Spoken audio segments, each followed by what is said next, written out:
everyone. Today I'm going to show you a very simple recipe called Sausage Lasagna Casserole. I like to make this instead of a laborious layering process with lasagna, and it tastes just as good. So I have started out with 1 pound of ground sausage. I am frying this up. I'm going to add in 1 clove of garlic,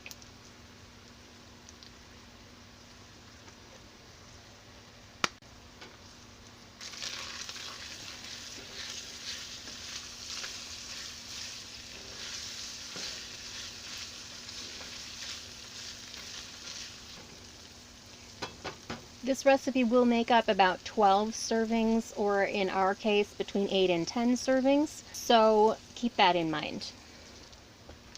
So back here I have a large pan with some water. I'm going to turn this on to boiling for some pasta.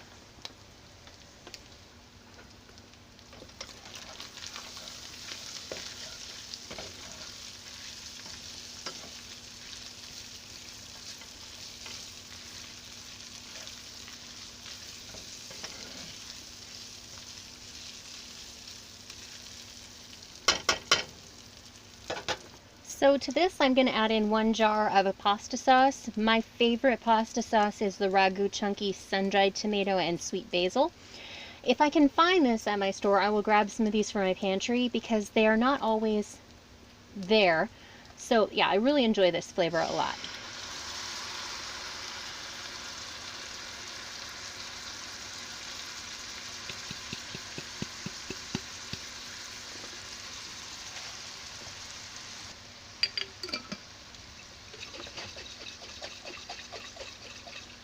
I always add just a bit of water in there at the end to get what's left over.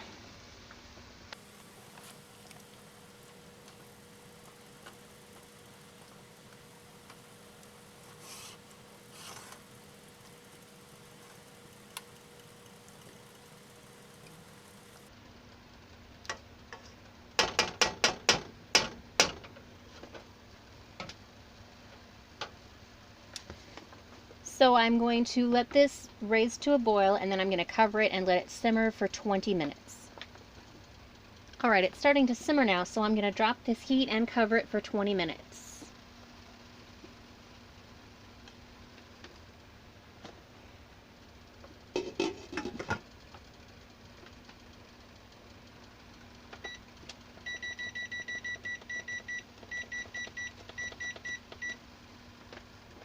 So this is the pasta I'm going to use. It's an organic brown rice and quinoa penne, and this is a 1 pound bag of it. They recently changed the brand at Walmart, which I don't enjoy this one quite as much as their previous brand, but it still works up good. You're just going to want to cook whatever pasta you use according to the cooking instructions on the bag, and just make sure the timing comes out about right between the two. One thing you can keep in mind about this, if you have a preferred flavor of a ground pork, you can use whichever kind you like.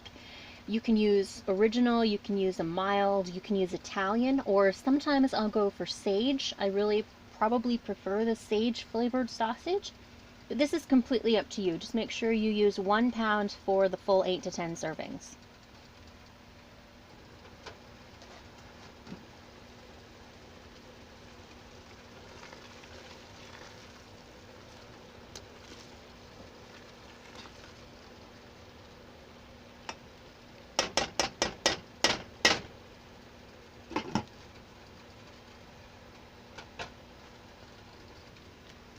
Time for the pasta.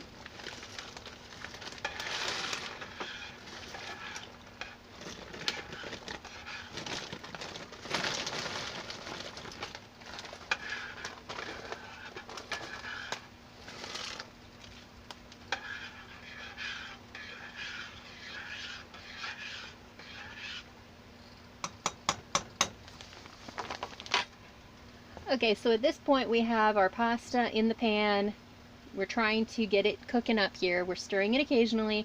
We've got our sauce simmering. I have gone ahead and preheated my oven to 350 degrees. So while I have a minute, I'm going to go ahead and show you my next step for this.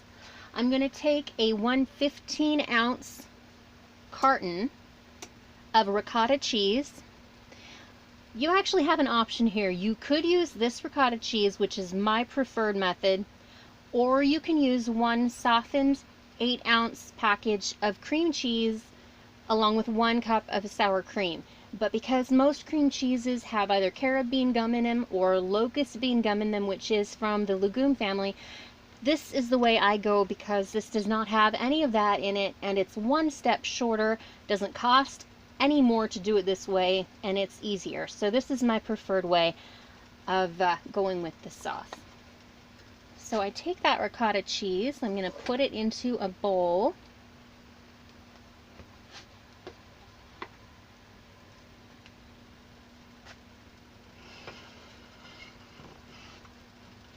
Get that handle out of my way.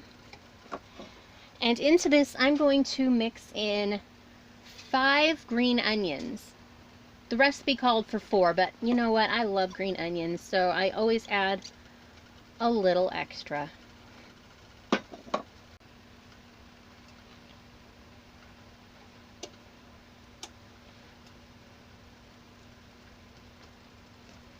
So just mush this together.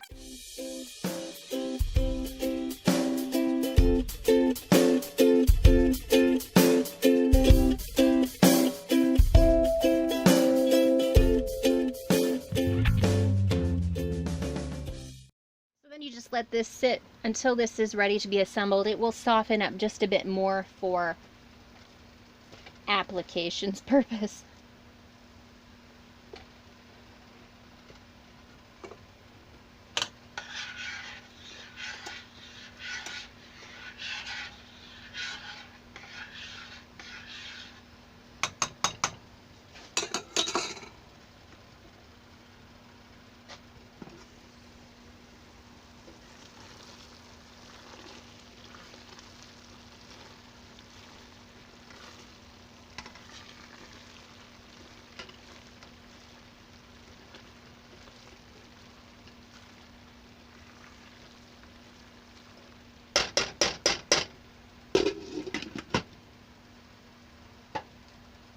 Okay, so my meat has now simmered here for 20 minutes. It's looking really, really good. Smells great in here.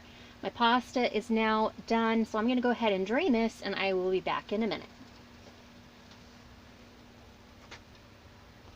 So now I'm going to take this pasta and I'm going to stir it into my meat sauce.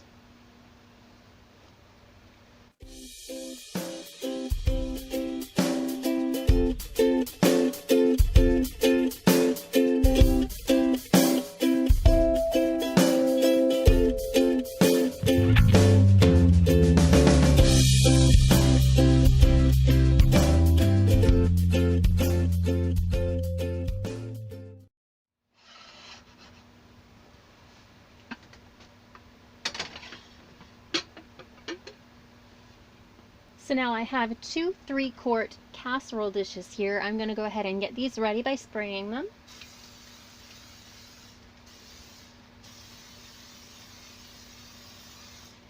So this originally calls for to be done in one larger casserole dish, but because I'm putting some of this aside for later on, I want to cook them in separate portions. This is why I have two dishes right here. So what I'm going to do is a tiny bit more complicated than the original because I'm cutting it into 2 instead of just 1. It originally says take half of this mixture and layer it on the bottom. So what I'm going to do is take 1/4 of this mixture and layer it in the bottom of each of these.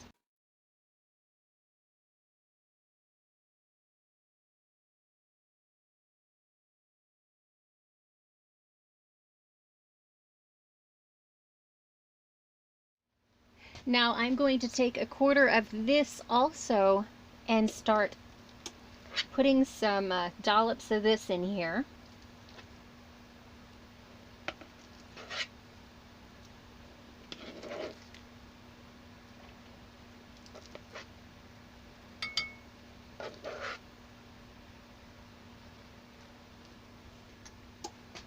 And try to spread this as best you can. It's a little messy, but you know what? The flavor tastes good no matter how perfect you make this look.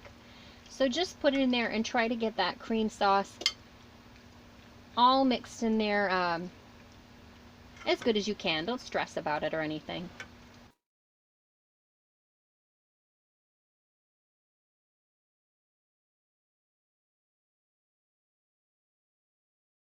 Then we are going to sprinkle each of these with about half a cup of cheese.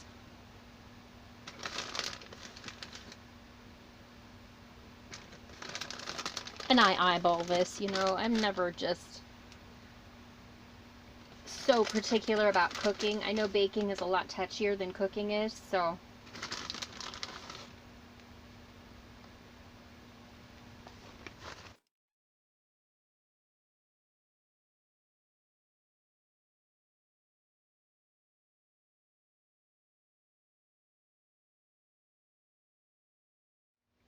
And yes, it's a little messy. You know what? Any good cooked meal, home cooked meal, is gotta be just a little bit messy.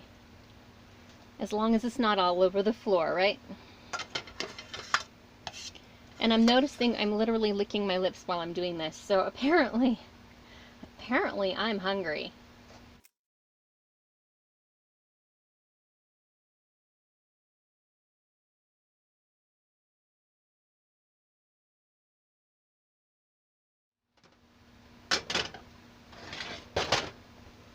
So now we're just going to repeat that layer. We're just going to put half of this remaining ricotta cheese on top of each.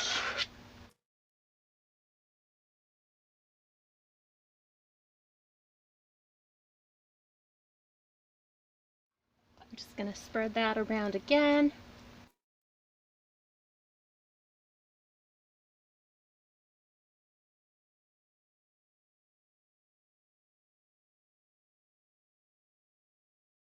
And we're going to sprinkle additional cheese also.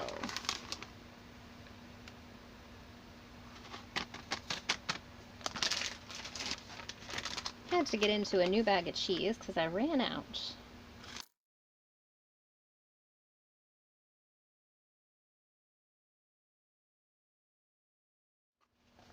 So for the last step, I have sprinkled each of these with a little bit of basil on the top.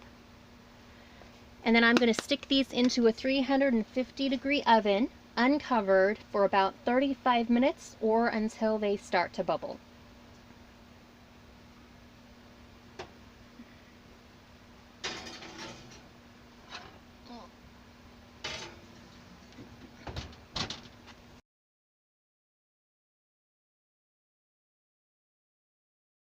All right, you guys, it's time to pull this out of the oven. Oh, it smells so good. See, you're over there, I'm over here. I'm smelling this and I'm knowing what's coming next. And I'm really excited about this. Look at that. Oh yeah, this is dinner time. So good. I hope you really enjoy this recipe. If you try it, let me know. Leave me a comment. Thanks for your likes. Thanks for your subscriptions. I hope you'll come back and visit me again next time. I never know what I'm going to do next. So hopefully you'll enjoy what I show. So anyway, thanks for stopping by the Stitching Cafe. Have a great day. Ciao for now and bon appetit.